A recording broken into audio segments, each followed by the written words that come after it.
Saying the iPhone X is a big departure from the norm is putting it mildly. Apple has essentially redefined what it means for an iPhone to be an iPhone. Obviously, this many changes means a lot could have gone wrong, but it's proof that the old ways of thinking aren't the only ones worth using. As always, let's start with the design. The iPhone X is an impeccably built machine, from the seamless way the front and back glass are joined to the body to screens, but never loved the way big iPhones felt. The iPhone X just feels right. That's no surprise though, is it? If there's one thing you can count on Apple for, it's for them to build a high-quality device. It is, however, a little weird to use if you're coming from an old iPhone. There's no home button, no Touch ID, and the 5.8-inch OLED screen stretches almost all the way across the iPhone X's face. That screen, by the way, is excellent. Samsung built the panel to Apple's specifications, and it's among the prettiest I've ever seen on a smartphone. If you're used to seeing Samsung's vivid, punchy AMOLED screens, this one might leave you a little cold since it's tuned to look a little more natural.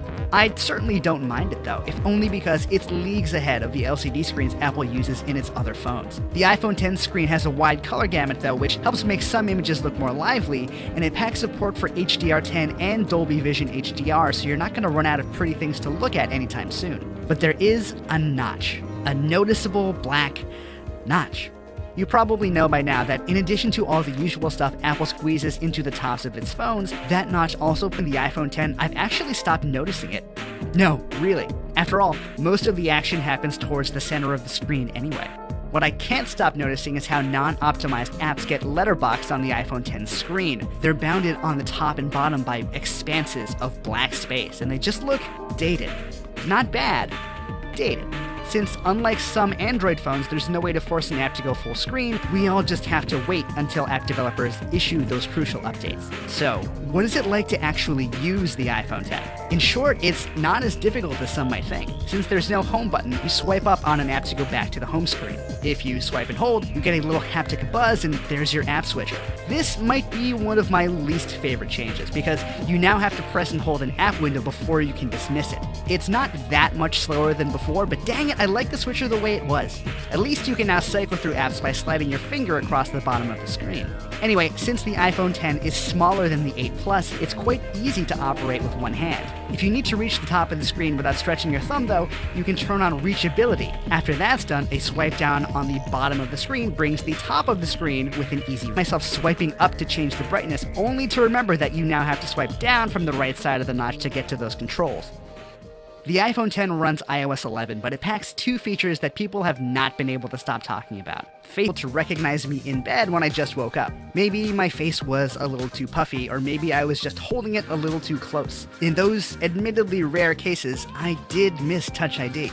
Face ID can also be fooled by twins, but it at least checks to see if it can see your eyes before unlocking by default. You don't need to worry too much about someone using your face to unlock the iPhone X while you're sleeping.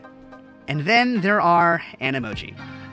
I at first thought I was too cool for them, but they actually do a really nice job of mapping facial gestures onto one of 12 emoji avatars. They're goofy, but seriously impressive on a technical level. Just know that if you spend too much time trying on different silly faces, the iPhone X gets noticeably telephoto camera almost as good as the wide one. The real gains come in the dark though. Images appear noticeably brighter and more crisp compared to the iPhone 8 Plus, though the iPhone X still struggles to focus at night sometimes. You weren't hoping this $1,000 iPhone performs better than the 8 or 8 Plus because it doesn't. They all share the same 6-core A11 Bionic chipset, and like the 8 Plus, the iPhone X uses 3 GB of RAM. This isn't a bad thing either. The A11 is a very powerful chip, and it handled everything I threw at it, from frequent multitasking to playing pretty augmented reality games without trouble. I've put the 10 through the ringer this week, and I'm convinced that it has more than enough power to handle your daily routine. The 10's battery life is mostly just alright though. I usually pull the 10 off its wireless charging puck at 30 that night. It was usually down to around 15%. That was enough juice to keep the phone alive until the next day on nights I forgot to charge it, but yeah, don't expect more than a day of use on a single charge. Future of the iPhone, and it's a promising one.